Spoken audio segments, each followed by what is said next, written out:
This is for the Honorable Judge Lampke, the judge that is to hear the Andrew Rose case. I come to you as a concerned citizen, a veteran, and a parent. I come to you looking for you to uphold the rights and freedoms I pledged my life to protect.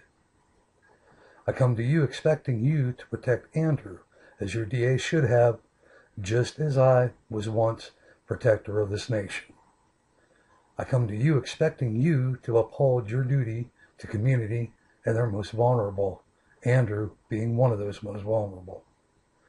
I come to you to let you know that your DA's decision to pursue this case is an egregious error in their mental reasoning.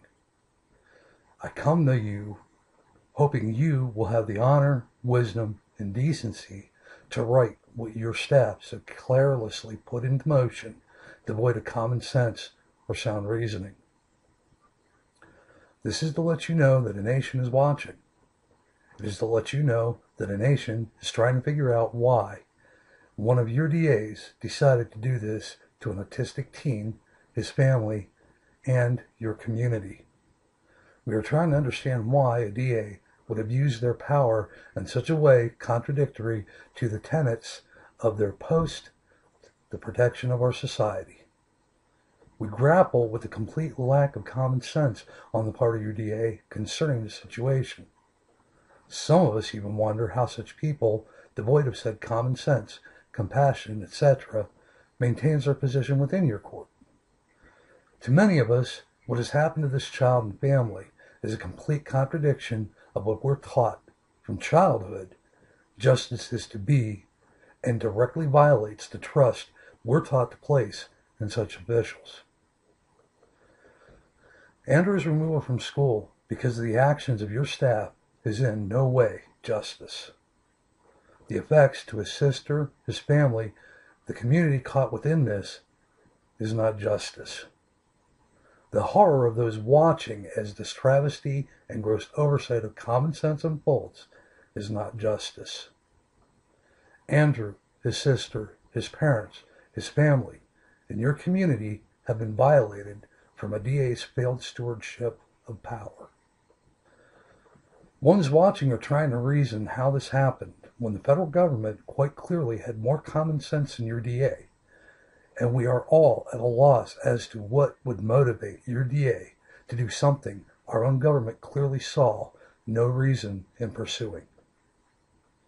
As such, one can only conclude that your DA has an agenda, and that agenda is not about protecting the innocent, as Andrew himself is obviously an innocent. Given the situation of the case, the federal government's decision not to pursue, it is hard to conclude otherwise.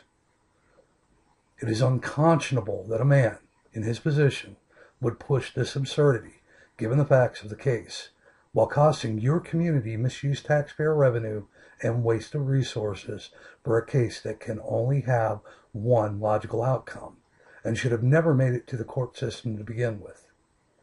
This DA needs to firmly be held accountable for his failed judgment and stewardship of protecting our most vulnerable citizens.